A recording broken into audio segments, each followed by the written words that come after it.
આપણે વાઘા બોર્ડરનું સ્ટેડિયમ અને અહીંયા જો સામે જે છે ને એ છે પાકિસ્તાન. અહીંયા તમે જોઈ શકો છો વિદેશી લોકો પણ ઘણા બધા આવ્યા છે અહીંયા.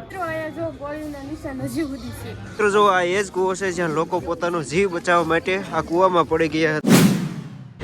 જય માતાજી બધાને, તો સ્વાગત છે તમારા બધાને ફરીથી અમારા એક નવા વ્લોગમાં. અને અત્યારે અમે છીએ અમૃતસરમાં, પંજાબનું અમૃતસર. હા ભાઈ, કાલ રાતે જ આપણે મનાલીથી આવી ગયા હતા પંજાબ અને અત્યારે સવારે 10 વાગ્યે પહોંચ્યા હતા અમૃતસર. અમૃતસર આવીને હોટલે નાહી ધોઈને જો તૈયાર થઈ ગયા છીએ. કેમ કે આપણે જવાનું છે ગોલ્ડન ટેમ્પલે જવાનું છે અને પછી ત્યાં એની બાજુમાં જલિયાવાલા બાગ છે ત્યાં જવાનું છે અને વાઘા બોર્ડર 3 જગ્યાએ જવાનું છે. તો કન્ટિન્યુ બ્લોગમાં બની રહેજો. પણ એના પહેલાં ટાઈમ થઈ ગયો છે બપોરાનો, એટલે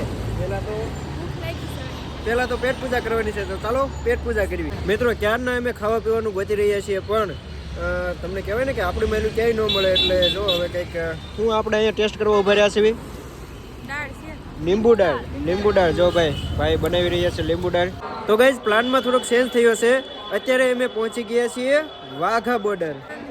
હા, ભારત પાકિસ્તાનની બોર્ડર. અને ભાઈ અહીંથી જોતા એવું લાગે લાઈન બહુ લાંબી છે. આ જો અહીંનું પાર્કિંગ અને આ સાઈડ જો આટલું બધું છે. આ સાઈડથી જવાનું છે. જો અહીં કેટલા બધા લોકો છે. લાઈન બહુ જ લાંબી છે. હવે જોઈએ અંદર કઈ રીતે જવાનું. કેમ પહેલી વાર જ આવ્યા છીએ.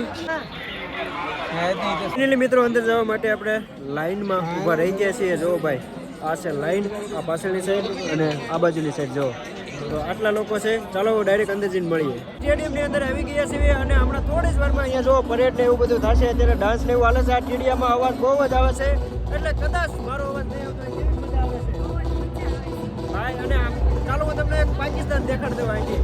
જવા આ છે આપણે વાઘા બોર્ડરનું સ્ટેડિયમ અને અહીંયા જો સામે જે છે ને એ છે પાકિસ્તાન.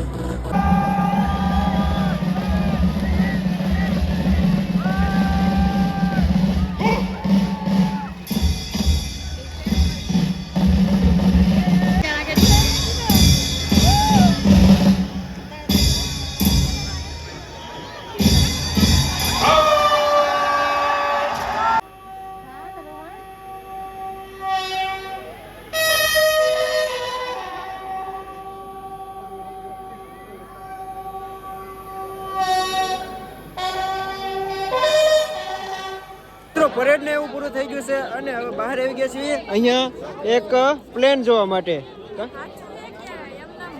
હવે એ તો કેમ ખબર પડે, હાલ નજીક જઈને કંઈક જોઈ. જો આ બાજુ જો મિત્રો પ્લેન છે અને કેટલા લોકો જોઈ રહ્યા છે. BSF નું પ્લેન છે, BSF. જો આ રહ્યું પ્લેન તો કંઈક આ રીતે છે. હવે સાચું હોય કે ખોટું, આઈ થિંક સાચું હોય ને એવું જ લાગે છે. જો ટાયર ને એવું બધું છે એટલે સાચું જ છે.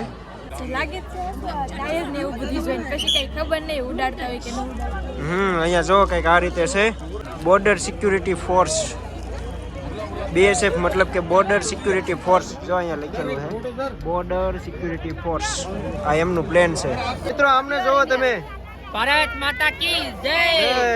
ભારત માતા કી જય. જો છે ને ગોળા માટેનો ટેન્ક વતન રાખવામાં આવેલો છે, જેની ડિટેલ્સ અહીંયા તમે વિડીયો પોઝ કરીને જોઈ શકો છો. તો વાઘા બોર્ડર થી અત્યારે આપણે આવી ગયા છીએ.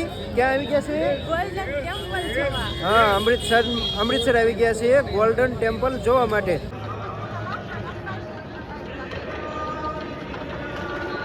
અહીંયા તમે જોઈ શકો છો વિદેશી લોકો પણ ઘણા બધા આવ્યા છે અહીંયા દર્શન કરવા માટે. શું કહેશો ભાવેશભાઈ? આ બાજુ પણ ઘણા લોકો છે. જો આ બધા છે ને વિદેશી છે. હવે ક્યાં ના હોય તો નથી ખબર. ઈ આપણી જેમ જ આખું ગ્રુપ આવેલું છે. આ કડે ગ્રુપમાં ટ્રાવેલ ગયા હોય ને ઈ એન ઘોડે જ આવેલા છે બધા. ગ્રુપમાં ટ્રાવેલ કરેલું છે. બાકી જો છે ને એકદમ સરસ મજાનું ગોલ્ડન ટેમ્પલ. મિત્રો જે વિદેશી લોકો હતા ને એ હતા જર્મનીથી. તો મિત્રો આપણે મંદિર અંદર જઈને દર્શન કરી લીધા છે. દર્શન કરીને પાછા આવતા રહ્યા છીએ. અને આ છો ને જો હવે શું છે, ઓકે જો ભાઈ અહીંયા છે ને આ પાણી ભરેલું છે ને તળાવ. તો એમાં જો આવી રીતે આવા માછલા વતન છે ઘણા બધા. જો અહીંયા જોવા મળી ગયા. અને આ જો વિડીયો કોલમાં બધાને દેખાડે છે. જો માછલી વતન દેખાડે છે આ રીતે વિડીયો કોલમાં. અને આ રહ્યું ગોલ્ડન ટેમ્પલ. હવે આવતા રહ્યા છીએ બજારે. કેમ કે આ લોકોને થોડી ખરીદી નથી કરવાની ને કાંઈ. ખરીદીને જોવી છે બધું. એવું છે. જો ભાઈ અહીંયા છે ને બજારોમાં નકરું આવું જ મળે આપણે છે. તો બિલ ભરવાના છે, ખરીદી નથી કરવાની. બિલે ભરવાના છે. અને મિત્રો અહીંયા છે ને આ જેટલી પણ દુકાનો છે ને એમાં ખાલી લેડીઝને લગતી મતલબ કેટલેરી ને લેડીઝના કપડાં ને એવું બધું જ છે ભાઈ. જેન્ટ્સ માટે તો કાંઈ છે જ નહીં અહીંયા. એવું બધું છે. જો દુકાનોમાં આવું બધું મળે છે અહીંયા. બીજી સવાર પડી ગઈ છે એટલે કે ગુડ મોર્નિંગ બધાને. સાંજે આપણે ગોલ્ડન ટેમ્પલે ગયા હતા અને અત્યારે આપણે જવાનું છે જલિયાવાલા બાગમાં. આવી ગયા છીએ અત્યારે આપણે જલિયાવાલા બાગ શું કહેવાય? હા, જલિયાવાલા બાગમાં અંદર જોવા માટે. અને આ બાજુ જોવો તો આ કેવું છે બધું. જો ભાઈ ચારે બાજુનો નજારો જો કંઈક આ રીતે છે જલિયાવાલા બાગ. અને હવે આપણે જોવા શું જવાનું છે? કૂવો શું કહેતા કૂવો ને? હા, કૂવો જોવા જવાનું છે. કેમ કે તમને બધાને એનો ખબર જ હશે. ઇતિહાસ શું હતો? ઇતિહાસ તો જો કે આપણે ભણવામાં પણ આવે છે એટલે કે તમને બધાને ખબર જ હશે. અહીંયાથી હતો હત્યાકાંડ. અંગ્રેજો જ્યારે આપણા દેશ ઉપર રાજ કરતા હતા, મતલબ કે આપણા દેશમાં હતા, ત્યારે અહીંયા કેટલી લાશો ઓલામાંથી કાઢી હતી. કૂવામાંથી. ચાલો ને હમણાં ત્યાં જઈને આપણે સરખી રીતે તમને દેખાડું બધું. મિત્રો અહીંયા જો ગોળીના નિશાન હજી સુધી છે. આ દિવાલ પણ જૂની છે. અને આમાં જો આ જે સફેદ સફેદ સર્કલ છે ને ત્યાં ગોળીઓના નિશાન છે. સફેદ સફેદ સર્કલ છે એ ગોળીઓના નિશાન છે. બાકી આની હિસ્ટ્રી તમને જણાવી દઉં તો વિડીયોને પોઝ કરીને વાંચી લેજો. જો આ દિવાલ પણ એ જો જૂની જ છે. અહીંયા પણ સફેદ સફેદ માર્ક કરેલા છે. એનો મતલબ કે અહીંયા પણ ગોળીઓના નિશાન દર્શાવેલા છે.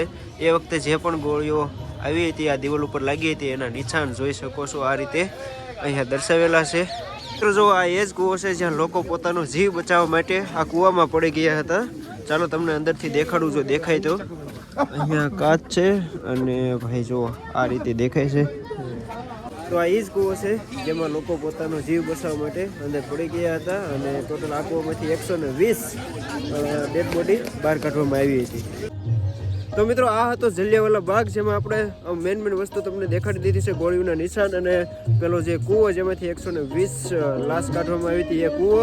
બાકી જલિયાવાલા બાગ તો ચલો એકવાર ફરીથી તમને આ રીતે દેખાડી દઉં. કા હવે બીજું કઈ કહેવાનું છે? બીજું કાંઈ નહીં. તો આજનો આ વ્લોગ તમને કેવો લાગ્યો છે? લાઈક, શેર અને સબસ્ક્રાઇબ કરી નાખજો. તો આજના વ્લોગમાં આટલું જ. ફરી મળશે એક નવા વ્લોગ સાથે.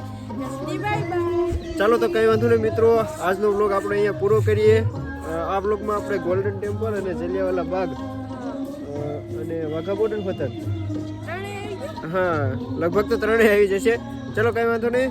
વ્લોગ ગમે હોય તો લાઈક, શેર, સબસ્ક્રાઇબ કરી નાખજો. અને ફેસબુકમાં જોતા હોય તો ફોલો કરી નાખજો. ચાલો મળશું ફરીથી એક નવા જબરદસ્ત વ્લોગ સાથે. ત્યાં સુધી બાય બાય. જય હિન્દ.